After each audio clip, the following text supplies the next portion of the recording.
여러분 하나님 말씀 함께 보겠습니다. 사도행전 13장 13절부터 16절까지 말씀입니다. 제가 가지고 있는 신약성경 209페이지쯤에 있습니다. 사도행전 13장 13절에서 16절까지 말씀을 함께 보겠습니다.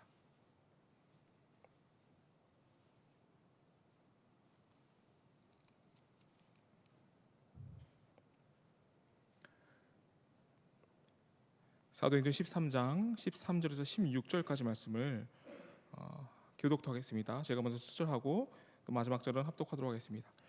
바울과 및 동행하는 사람들이 바보에서 배 타고 밤빌리아에 있는 버가에 이르니 요한은 그들에게서 떠나 예루살렘으로 돌아가고 그들은 버가에서 더 나아가 비시디아 안디옥에 이르러 안식일에 회당을 들어가 앉으니라. 율법과 선지자의 글을 읽은 후에 회당장들이 사람을 보내어 물어 이르되 형제들아 만일 백성을 권한 말이 있거든 말하라 하니 바울이 일어나 손짓하며 말하되 이스라엘 사람들과 및 하나님을 경외하는 사람들아 들으라. 아멘.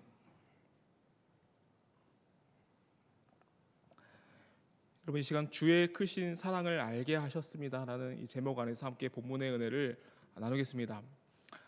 사실 저번 주에 저희가 한 굽어진 길에 관하여 이제 나눴습니다. 그 굽어진 길이란 하나님께서 보여주시는 그 길을 왜곡하고 또 혼란스럽게 하는 길이다라고 말씀을 드렸고, 하나님께서 보여주신 것이 아니라 오히려 다른 것을 받아들이는 사람들의 모습이 바로 이제 굽어진 길이다 말씀을 드렸습니다.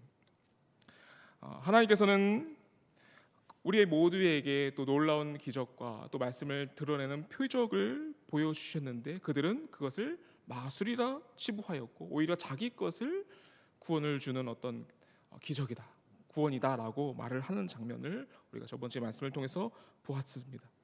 근데 그러한 굽어진 길 위에서도 주님은 우리를 하나님의 말씀, 그 바른 길로 우리를 인도하시고 또 그 길 위에서 바르게 믿는 사람들이 나타났음을 우리가 저번 주에 나누었습니다. 이것이 사람이 설명할 수 없는 기적이다라고 나누었고, 그 기적 안에서 주님은 주님의 그 크신 사랑을 우리가 알게 하셨습니다. 그런데 하지만 여전한 것은 주님을 믿지 않는 자들이 여전히 있다라는 것이죠. 오늘 본문에 사도 바울이 버가라는 지역을 넘어서 비시디아 안디옥에 이르러서 또 설교를 하면서 회당에서 설교를 했는데도 그 설교를 듣는 사람들 중에서는 여전히 믿지 않는 자들, 또 믿는 자들이 있었음을 우리가 보게 됩니다. 요한은 이 불신에 가여, 이 믿지 않음에 관하여 이렇게 기록을 했습니다. 요한복음 12장 37절 38절 말씀을 보시면 이렇게 기록되어 있습니다. 이렇게 많은 표적을 그들 앞에서 행하셨으나 그를 믿지 아니하니 이는 선지자 이사야의 말씀을 이루려 하심이라. 이르되 주여 우리에게서 들은 바를 누가 믿었으며 주의 팔이 누구에게 나타났나이까 하였더라라고 말씀합니다.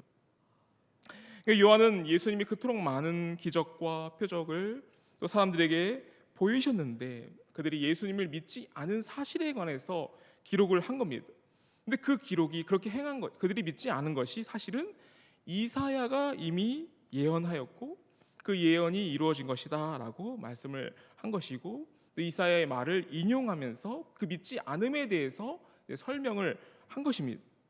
그만큼 사람은 전인격적으로 부패하여서 예수님을 믿는다는 것, 하나님이 예수님을 통해서 우리에게 행하시고 일하신 것을 믿는다는 것이 정말 이 부패한 인성과 부패한 인격 안에서는 불가능한 것이고, 만약 그것을 우리가 바르게 믿는다는 것은 정말 놀라운 기적이다라고 말을 하고 있는 것입니다.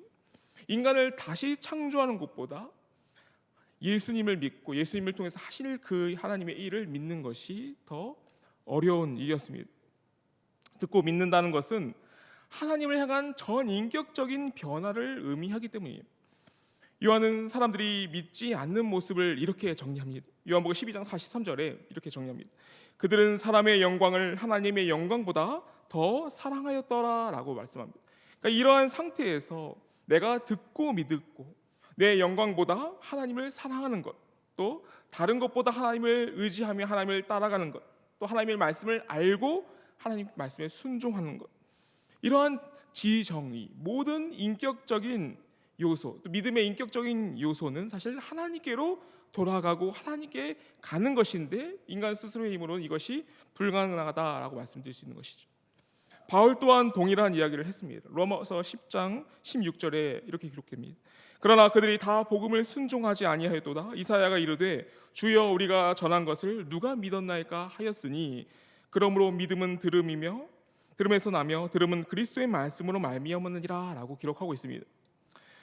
바울은 로마에까지 하나님의 말씀을 전파하시는 그 하나님의 능력을 경험하면서 이렇게 간증을 합니다. 로마서 10장 18절에 이어진 말씀을 보시면 그러나 내가 말하노니 그들이 듣지 아니하였느냐 그렇지 아니하니 그 소리가 온 땅에 퍼졌고 그 말씀이 땅 끝까지 이르렀도다 하였느니라 라고 기록하고 있습니다.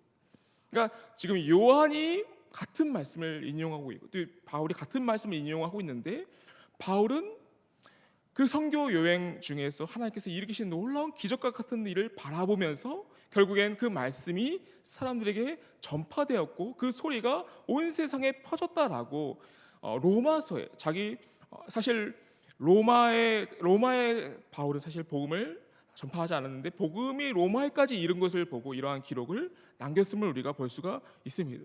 그러니까 그 말씀을 듣고 믿는 것은 사실 우리 인간의 눈으로는 불가능한 것이지만 하나님의 능력으로서 그 일이 가능해지고 보여졌다라고 바울은 고백을 하고 있는 것이죠.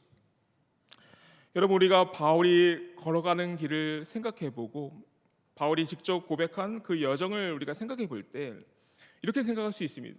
바울이 정말 힘들었겠다. 정말 초인적인 인내로 그 사역을 감당했을 거야라고 우리가 생각할 수 있어요. 맞습니다. 바울은 정말 그 환난을 인내하고 견디는 어떤 그런 견고한 견딤 안에서 그 사역을 감당하였지만 사실 바울을 움직이는 것은 그런 초인적인 인내가 아니었습니다. 그를 움직이는 동력은 바로 기쁨이었습니다. 어떤 기쁨이었냐면 듣는 자를 바라보는 기쁨이었다라고 말씀드릴 수 있습니다. 주님이 그 듣는 한 사람을 만들어 가시고 그 한 사람을 얼마나 아끼시는지를 아는 것에 관해서 바울은 바라보았고 그것을 통해서 바울은 기쁨을 누렸습니다. 사실 이 기쁨의 원인은 바울 스스로도 자신은 결코 하나님의 말씀을 들을 수 없는 자였다라는 것을 아는 마음에서 오는 그러한 기쁨이었어요. 바울만큼 들음에 관하여 나중된 자가 없습니다. 그것을 바울 스스로가 너무도 잘 알고 있었습니다. 그렇게 들음에 관하여 나중된 자가 먼저 된 자가 되어서 하나님의 복음을 선포하고 말씀을 듣게 하는 자가 되었다는 것이 바울에게 있어서는 정말 놀라운 기적과 같은 일이었다라고 말씀드릴 수가 있어요. 나중된 자가 먼저 된 자다라고 이 문장이 사실 바울의 실제 모습이었습니다. 여기서 나중된다라는 것은 서열과 순위에 관한 말씀인데 마지막 가장 적은 가장 하찮은 비천한 가장 순위가 늦어진 가장 말미에 있는 사람을 말을 합니다. 사도행전 13장 1절에 바울의 이런 모습이 그대로 문자적으로 그렇게 기록되어 있습니다. 안디옥 교회엔 선지자들과 교사들이 있으니 곧 바나바와 니게로라는 시몬과 구레네 사람 루기오와 분봉왕 헤롯의 젖동생 마나엔과 및 사울이라. 이 말씀을 보시면 어떻습니까? 사울이 가장 말미에 있는 것을 볼 수 있어요. 가장 나중에 있는 것을 볼 수가 있어요. 그러니까 성경이 기록하는 이 순서는 사실 들음에 관하여 가진 서열과 또 순위를 암시하는 순서입니다. 믿음에 관한 그 순서를 암시하고 있습니다. 즉 바울은 하나님 나라의 사역자 중에서 가장 후순위였다라는 것을 볼 수가 있어요. 근데 오늘 본문을 보시면 13절에서 바울과 및 동행하는 사람들이라고 표현이 되어 있어요. 그러니까 지금 가장 후순위에 있던 문자적으로 가장 나중에 있던 바울이 가장 먼저 된 자라고 우리가 보여주고 있습니다. 그러니까 지금 이 선교 사역, 말씀을 전파하는 사역에 있어서 바울이 가장 주도적인 역할을 한 것입니다. 이전에는 바나바가 그 바울의 선배이고 또 인도자였지만 지금 이 시점부터는 바울이 이 선교팀의 리더로 부상되고 있음을 우리가 볼 수가 있는 거예요. 이것이 사실 바울이 생각하기에는 말도 안 되는 것이었습니다. 바울 스스로도 이렇게 고백을 해요. 고린도전서 15장 8절에서 10절을 보시면 이렇게 기록되어 있습니다. 맨 나중에 만삭되지 못하며 난 자 같은 내게도 보이셨느니라. 나는 사도 중에 가장 작은 자라. 나는 하나님의 교회를 박해하였으므로 사도라 칭함받기를 감당하지 못할 자니라. 그러나 내가 나 된 것은 하나님의 은혜로 된 것이니 내게 주신 그의 은혜가 헛되지 아니하며 내가 모든 사도보다 더 많이 수고하였으나 내가 한 것이 아니요 오직 나와 함께 하신 하나님의 은혜로다라고 기록되어 있습니다. 이것이 바로 바울이 가진 기쁨의 원천이었다라고 말씀드릴 수 있어요. 여기서 지극히 작은이라는 말과 맨 나중에라는 말과 만삭되지 못하여 난 자라는 말 자체가 다 바울이 가진 그의 모습을 바라보게 합니다. 바울이 하나님 나라에 결코 들어갈 수 없는 자였고 들어가더라도 가장 연약하고 가장 후순위에 있을 수밖에 없었던 그런 사람이었다는 겁니다. 하지만 이제는 바울이 바울 되게 하신 그 하나님의 은혜 안에서 나중된 자가 먼저 되었다라고 우리가 볼 수가 있습니다. 바울은 자신이 결코 들을 수 없는 자였다는 것을 알았고 하나님께서 자신을 사용하셨다는 것 자체가 하나님의 놀라운 은혜임을 알았습니다. 그 안에서 바울은 참으로 기뻐하였습니다.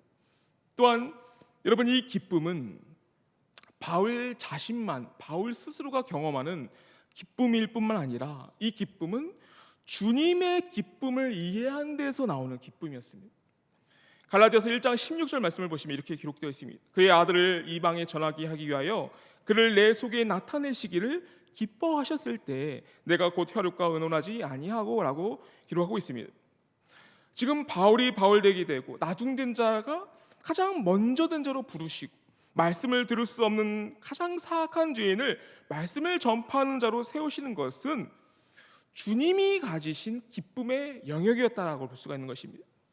바울은 예수님이 누리는 그 말로 다할 수 없는 기쁨에 관하여 말씀과 성령 안에서 또 경험 안에서 그 기쁨을 부분적으로 경험을 했던 겁니다. 그래서 주님이 가지신 그 기쁨을 지금 바울은 말씀하고 있는 거죠. 갈라디아 1장 16절을 보시면 예수님이 기뻐하셨을 때라고 그렇게 표현을 하고 있는 것입니다.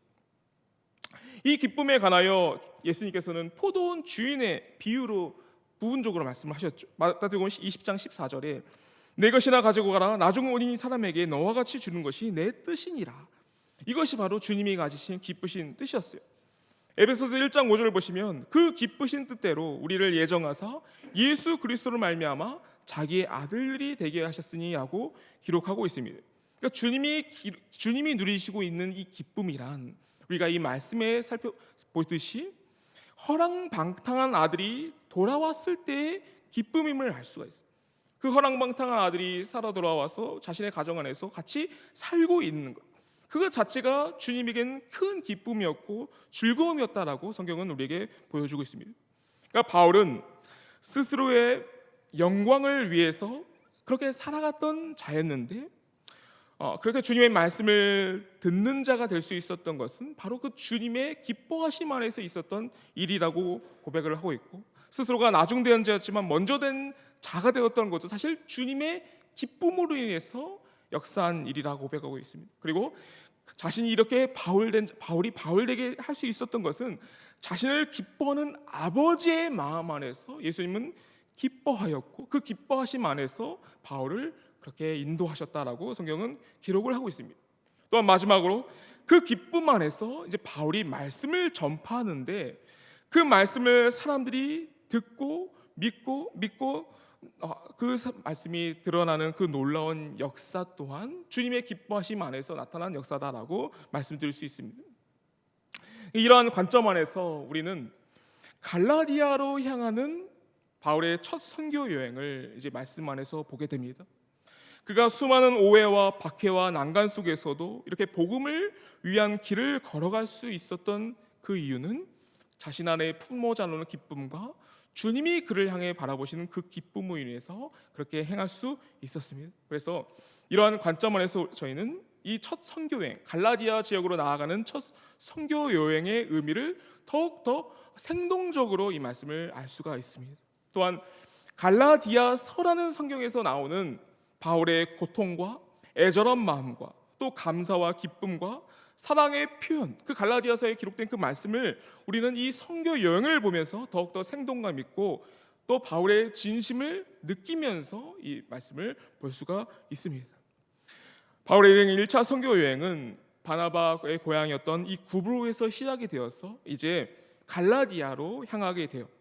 이 갈라디아는 우리가 쉽게 생각하면 우리나라의 도라고 생각하시면 좋을 것 같습니다. 과거에 로마의 주라고 표현했는데 우리식으로는 도라고 표시를 하면 좋을 것 같아요. 그래서 그가 걸어갔던 버가는 시이고 비시디아 안디옥도 그 갈라디아 도화 안에 있는 한 시라고 우리가 이해하면 좋을 것 같습니다. 근데 이제 바울 일행이 버가시 갈라디아 주라는 주 안에 버가시에 이르게 되는데 여기서 오늘 본문을 보시면 마가 요한이 이탈하였음을 우리가 볼 수가 있어요. 누가는 그 이유에 관해서 명확하게 설명을 하지 않습니다. 왜 마가 요한이 그 선교 여행에서 이탈하였는지에 대해서는 잘 설명하지 않지만 훗날 우리가 바울의 편지를 보면 이 마가가 자신에게 꼭 필요한 사람이다라고 언급하는 그러한 기록이 있습니다.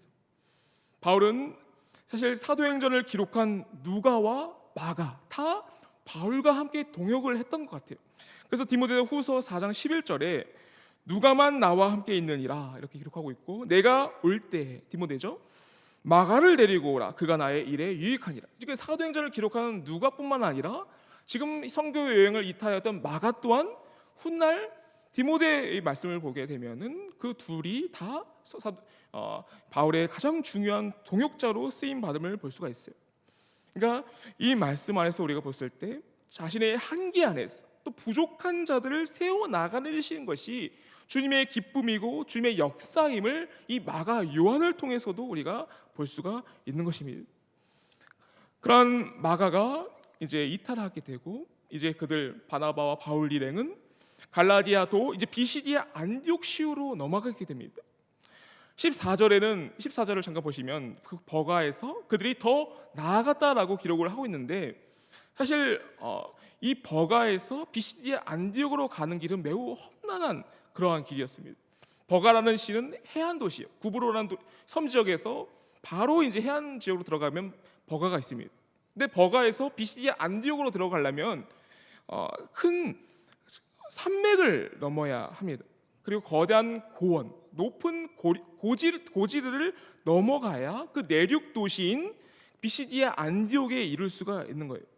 그 길은 매우 험난해서 그 길을 통과하는 데 있어서 바울 일행은 매우 큰 어려움을 겪었을 거예요. 근데 누가는 단순히 버가에서 나아갔다라고 기록을 하고 있습니다. 근데 그러한 어려움 속에서 마침내 바울 일행은 비시디아 안디옥에 도착하게 되고 거기서 이제 하나님의 말씀을 전파할 수 있는 기회를 얻게 됩니다. 복음의 문이 열리게 되는 그러한 상황에 처하게 됩니다. 수리아 안디옥과 같은 그 복음의 문이 열리게 된 겁니다. 작게 보면 사실 비시디아 안디옥이지만 이 비시디아 안디옥에서부터 갈라디아 전 지역에 이르기까지 복음의 문이 열리게 된 것입니다. 바울은 이 비시디아 안디옥의 유대인 회당에 들어가서 그리고 그곳에서 이제 말씀을 전파하게 되는데 오늘 본문 말씀 보시면 회당 예배의 순서에 따라 율법과 선지자의 글을 읽은 후에 회당장이 바울에게 이 말씀을 전파할 수 있는 기회를 제공한 것을 우리가 볼 수가 있어요. 오늘 본문 사도행전 13장 안에는 이 사도 바울이 행했던 두 번의 설교가 기록되어 있습니다. 첫 번째 설교는 예수 그리스도를 중심으로 선포된 설교이고 두 번째 설교는 그 말씀을 듣는 자들의 반응에 따른 설교가 이제 전체 사도행전 13장 말미에까지 이르게 됩니다. 먼저 바울의 설교를 우리가 살펴보기 전에 저희는 이 설교의 청중을 먼저 보아야 하는데 바로 이 회당 안에 있었던 사람들이 누구였는가를 우리가 볼 필요가 있습니다. 이 청중은 유대인과 유대교에 들어온 이방인들이었습니다. 청중에 관해서 사도행전 13장은 3번 기록을 하고 있는데 오늘 본문 16절을 보시면 이렇게 기록되어 있죠. 바울이 일어나 손짓하여 말하되 이스라엘 사람들과 및 하나님을 경외하는 사람들아 들으라 라고 기록이 되어 있어요. 근데 26절을 보시면 똑같은 말인데 단지 표현이 달라집니다. 아브라함의 후손과 너희 중 하나님을 경외하는 사람들아라고 기록되어 있어요. 그리고 43절을 보시면 유대인과 유대교에 입교한 경건한 사람들이라라고 기록이 되어 있습니다. 그러니까 지금 바울은 둘을 구분하고 있는데, 한 사람은 이미 유대인들을 말하고 있고, 다른 사람은, 다른 분류는 유대교에 귀하여 하나님을 경외하고 하나님 앞에서 경건한 사람들이라고 표현을 하고 있는 겁니다. 그러니까 바울은 이 둘을 구분하면서 하나는 유대인, 하나는 하나님을 경외하는 유대교로 귀한 이방인들이라 말을, 이 청중에 대해서 우리가 볼 수가 있습니다. 이 청중을 향하여 바울은 첫 번째 설교를 하는데, 바로 그 설교의 중심은 예수님이십니다. 바울은 처음부터 예수님에 관해 말해서 말을 하지 않아요.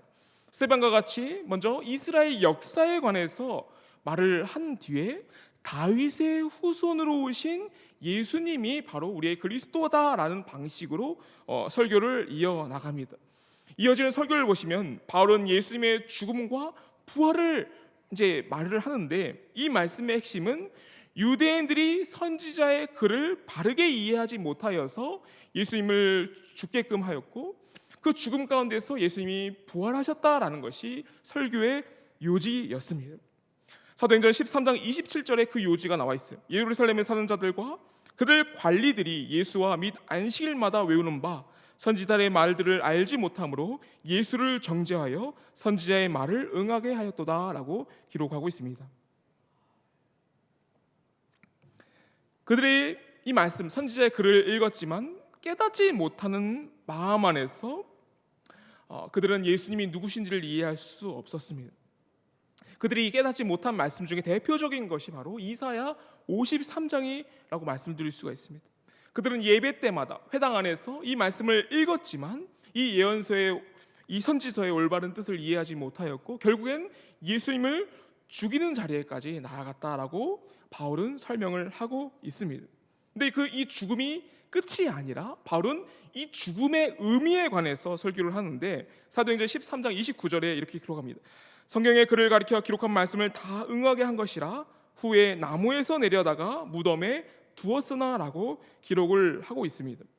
예수님께서 십자가에 매달리신 죽음에 관해서 지금 바울은 언급을 하고 있는데, 사실 이 나무에 매달려 죽은 것 자체가 유대인들에게 있어서 이미 알려진 일이었습니다. 신명기 21장 22절 23절에 이 죽음에 관해서 이렇게 설명합니다. 사람이 만일 죽을 죄를 범함으로 내가 그를 죽여 나무 위에 달거든 그 시체를 나무 위에 밤새도록 두지 말고 그날에 장사하며 내 하나님 여호와께서 내게 기업으로 주시는 땅을 더럽히지 말라. 나무에 달린 자는 하나님께 저주를 받았음이라 라고 기록하고 있어요. 그러니까 신명기 말씀을 통해서 유대인들은 나무에 달려 죽은 자는 하나님께 저주를 받은 죽을 죄를 지어서 죽은 자다라고 그렇게 인식을 하고 있었다라고 말씀드릴 수 있습니다. 그러니까 예수님께서 십자가에서 죽으신 그 죽음은 죽을 죄를 지은 모든 자의 죄를 담당하셔서 그러한 저주를 받으셔서 죽으셨다라고 이 본문을 통해서 우리는 생각을 할 수가 있는 겁니다. 그리고 하나님의 영원한 저주를 받아 죽으셨다라고 우리가 볼 수가 있습니다. 하지만 이 죽음은 결국 예수님을 가두실 수 없었고, 본문 사도행전 13장 30절에 하나님이 죽은 자 가운데서 그를 살리신지라라고 바울은 선포하고 있어요. 그 부활을 선포하고 있습니다. 그리고 부활의 증거로서 이어지는 설교를 보시면 예수님이 여러 사람에게 나타나셨다, 예수님의 부활을 본 증인들이 있다라고 첫 번째 그 부활의 증거를 보이고 있습니다. 그리고 두 번째 그 부활의 증거는 바로 성경, 구약 성경이 예수님의 부활을 증언하고 있고 증거하고 있다라고 말씀하고 있습니다. 그래서 본문 사도행전 13장 35절에 바울은 이러한 기록을 언급합니다. 또 다른 시편에 일렀으되 주의 거룩한 자로 썩음을 당하지 않게 하시리라 하셨느니라. 이 본문은 사실 오순절날 베드로가 사람들 앞에서 이 본문을 가지고 예수님의 부활을 변증한 기록이 있습니다. 그와 같이 바울 또한 베드로가 한 것처럼 이 다윗의 시편을 인용해서 하나님께서 예수님을 살리셨다, 예수님을 부활하셨다라는 것을 이 말씀을 통해서 변증하고 있는 겁니다. 이러한 부활과 죽음에 관해서 바울은 설교한 뒤에 이제 가장 중요한 설교의 핵심을 말하는데, 사도행전 13장 39절에 또 모세의 율법으로 너희가 의롭다 하심을 얻지 못하던 모든 일에도 이 사람을 힘입어 믿는 자마다 의롭다 하심을 얻는 이것이라 라고 말씀하고 있는 것입니다. 예수님을 통해서 죄 사함을 받는 것, 모세의 율법이 아닌 믿음으로 의롭다 여김을 받는 그 진리를 선포하고 있는 것입니다. 근데 이 설교 후에 이 말씀에 관해서 두 가지 반응이 있는 거예요. 첫 번째 반응은 유대인들이 그 시기가 가득해서 바울의 말을 반박하고 비방하였다. 그리고 귀부인들을 선동해서, 또한 유력자들을 선동해서 바울과 바나바를 박해하고 쫓아냈다라고 기록을 하고 있습니다. 근데 그와 반면에 이방인들은 그 박해에도 불구하고 바울의 인행이 선포했던 그 말씀을 기뻐하였다라고 기록하고 있어요. 사도행전 13장 48절에 이방인들이 듣고 기뻐하여 하나님의 말씀을 찬송하여 영생을 주시기로 작정된다는 다 믿더라라고 기록을 하고 있습니다. 듣는 자들, 들었던 자들이 예수님을 믿는 믿음 안에서 큰 기쁨을 누렸음을 우리가 볼 수가 있는 거예요.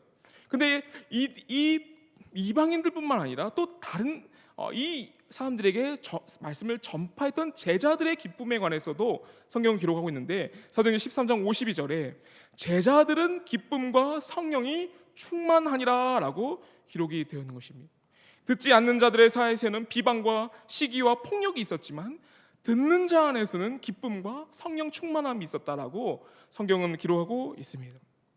이 듣는 자는 말씀을 전하는 자, 말씀을 듣게 하는 자, 듣는 자 모두 다 포함이 되는 것입니다. 그들 안에는 주님이 주신 그 크신 사랑을 이해하고 아는 마음이 그들 안에 넘쳐서 그 구원을 기뻐하는 마음으로 그들이 충만하였다라고 성경은 말씀하고 있는 거예요. 그러니까 이 두 부류의 사람들이 있는데, 이제 바울은 두 번째 설교를 그들에게 합니다. 듣는 자를 향한 하나님의 놀라운 계획을 선포합니다.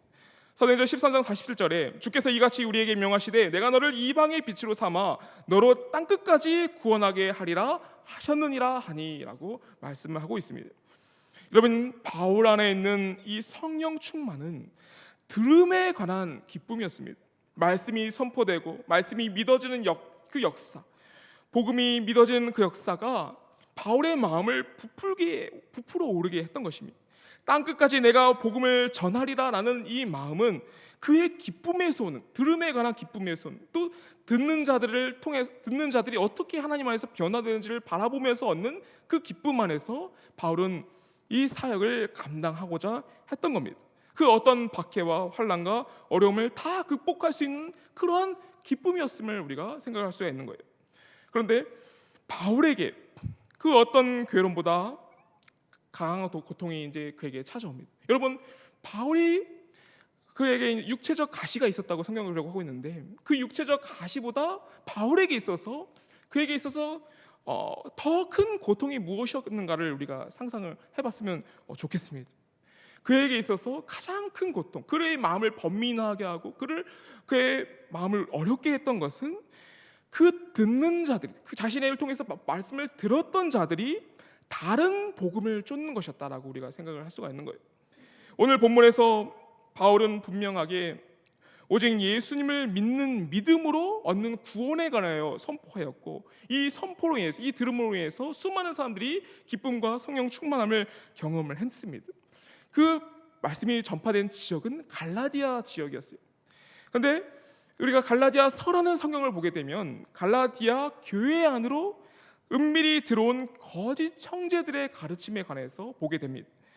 그래서 그 가르침 안에서 갈라디아의 그 교회가 그 거짓된 복음, 다른 복음을 받아들이게 되었다는 것을 갈라디아서 성경을 통해서 보게 돼요. 갈라디아서 1장 6절과 7절 보시면 이렇게 기록합니다. 그리스도의 은혜로 너희를 부르신 이를 이같이 속히 떠나 다른 복음을 따르는 것을 내가 이상하게 여기노라. 다른 복음은 없나니 다만 어떤 사람들이 너희를 교란하여 그리스도의 복음을 변하게 하려 함이라라고 기록하고 있습니다. 바울은 처음에 이 사건을, 지금 갈라디아 지역, 자신이 복음을 선포했던 지역에서 다른 복음을 쫓는 사람들이 나타났음을 바라보면서 매우 이상히 여겼습니다. 기이하게 여겼다라고 원문을 보시면 그렇게 기록하고 있습니다.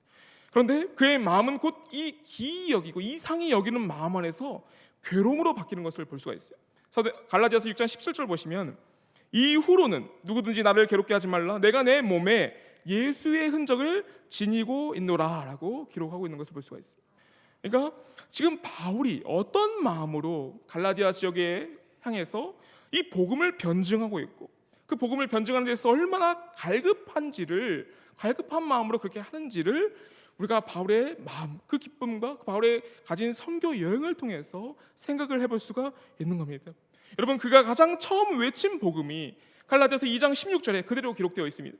사람이 의롭게 되는 것은 율법의 행위로 말미암음이 아니요 오직 예수 그리스도를 믿음으로 말미암은 줄 알므로 우리도 그리스도 예수를 믿나니 이는 우리가 율법의 행위로서가 아니라 그리스도를 믿음으로써 의롭다함을 얻으리 함이라. 율법의 행위로서는 의롭다함을 얻을 육체가 없느니라 라고 기록하고 있습니다. 갈라디아서를 보면 계속적으로 바울은 이 복음을 변증합니다. 바울이 변증하는 그 기록을 보게 되면 너희는 종이 아니라 율법의 종이 아니라 너희는 약속의 아들이다라고 변증을 하는 것을 볼 수가 있어요. 갈라디아서 4장 7절 보시면 그러므로 내가 이후로는 종이 아니요 아들이니 아들이면 하나님으로 말미암아 유업을 받을 자니라라고 기록을 하고 있습니다. 이 본문을 더욱더 더 확증하기 위해서 한 사례를 언급하는데 아브라함에게도 하갈과 사라의 아들이 있었다라고 언급을 합니다. 근데 그 둘 중에 너희들은 자유 있는 사라의 자손이다. 즉 약속의 자녀이다라는 것을 그 사례를 통해서 또 정확하게 언급하는 것을 볼 수가 있는 거예요. 그러니까 너희는 예수님과 함께 죽은 자이고 너희는 예수님 안에서 죽은 약속의 자녀다라고 바울은 이 본문을 통해서 또 선포하는 것을 볼 수가 있는 겁니다. 그래서 갈라디아서 2장 20절 보시면 그 약속의 자녀가 어떤 삶을 살게 되는지를 바울은 또 명시하는데 내가 그리스도와 함께 십자가에 못 박혔나니 그런즉 이제는 내가 사는 것이 아니요 오직 내가 내 안에 그리스도께서 사시는 것이라. 이제 내가 육체 가운데 사는 것은 나를 사랑하사 나를 위하여 자기 자신을 버리신 하나님의 아들을 믿는 믿음 안에서 사는 것이니라 라고 기록하고 있습니다. 그리고 이어지는 말씀 안에 내가 하나님의 은혜를 패하지 아니하노니 만일 의롭게 되는 것이 율법으로 말미암으면 그리스도께서 헛되이 죽으셨느니라 라고 기록하고 있습니다. 예수님을 믿는 자 안에서 누리는 참된 자유와 또 약속의 자녀로서의 삶에 관해서 바울은 언급을 하고 있는 것입니다. 여러분, 이 자유는 절대 방종된 자유가 아닙니다. 오히려 우리가 살아가는 이 시대는 복음이 어떤 형식으로 변질이 됐냐면 값싼 복음, 방종된 자유로서의 복음으로서 사람들이 많이 이 복음을 이해하는 경우가 많습니다. 과거에는 율법주의가 한 패단으로서 이 복음을 변질하는 어떤 부분으로서 사람들에게 전파가 됐는데 현대에는 더욱더 율법주의보다는 오히려 자유주의, 어떤 복음의 어떤 그런 변질된 측면으로서 우리가 확인할 수가 있는 것이죠. 근데 바울은 결코 이 자유를 자신의 어떤 방종으로 삼지 않도록 바울은 이미 말씀을 기록하였습니다. 갈라디아서 5장 13절에 형제들아 너희가 자유를 위하여 부르심을 얻었으나 그러나 그 자유로 육체의 기회를 삼지 말고 오직 사랑으로 서로 종노릇하라. 온 율법은 내 이웃 사랑하기를 내 자신같이 하신 한 말씀에서 이루어졌나니라고 분명하게 선포하고 있는 모습을 볼 수가 있습니다. 여러분, 바울이 복음을 변증하는 것은 율법과 복음의 관계에 관해서 선포하고 있지만 복음의 우월성만 이야기하는 것이 아닙니다. 복음이 주는 자유와 그 자유 안에서 결국 율법보다 더 효과적으로 사람의 마음과 삶을 바꿀 수 있는 것이 바로 복음 안에 있는 능력임을 바울은 역설을 하고 있는 거예요. 그 역설 안에서 우리가 하나님의 백성으로서 바르게 살아가는 그 삶에 관해서도 바울은 분명하게 우리에게 보이고 있습니다. 그러므로 율법주의뿐만 아니라 자유 안에서의 방종도 사실 복음을 듣는 자들에게 있어서는, 바르게 듣는 자들에게 있어서는 있을 수 없는 일이다라고 말씀드릴 수가 있습니다. 여러분, 우리가 이제는 과거의 갈라디아 지역에 있는 사람들과 같이 가지 말고 예수님의 복음, 바울이 전한 이 예수님을 우리가 굳건하게 붙잡아야 합니다. 만약 예수님께서 우리에게 주신 이 복음을 우리가 확연하게 이해하지 못하거나 붙잡지 못하고 있다면 우리는 주님의 괴로움과 또 십자가의 고통을 가중하는 자들이 될 거예요. 바르게 듣지 못하거나 바르게 이해하지 못하거나 바른 길을 가지 않다면 결국에 우리 스스로도 바울이 가진 그 고통과 또 예수님이 가지신 그 고통을 가중하는 자가 될 수 있음을 꼭 생각을 해야 될 것 같습니다. 여러분, 우리는 주님의 기쁨으로 부르심 받았습니다. 주님의 말씀을 듣는 것만으로 이미 주님은 우리를 기뻐하십니다. 주님의 말씀으로 주님은 우리를 향한 그 크신 사랑을 알게 하셨습니다. 그 사랑 안에서 우리는 스스로의 영광을 위해서 살아가던 자였지만 이제 주님의 말씀을 듣는 것을 통해서 기뻐하는 자가 되었고, 나중된 자였지만 먼저 된 것으로 이제 기뻐하는 자가 되었습니다. 그리고 우리를 기뻐하는 아버지의 마음 안에서 우리는 기뻐하는 자가 되었습니다. 또한 마지막으로 그 기쁨 안에서 우리는 말씀을 전파하는데 그 말씀을 사람들이 듣는 그 역사를 바라보는 가운데서 우리는 기뻐함을 누리게 되었습니다. 이 기뻐함을 누리고 이 기쁨을 붙잡고 주님이 우리에게 주신 그 복음의 길을 바르게 걸어가는 저와 여러분이 되기를 기도하고 소망합니다.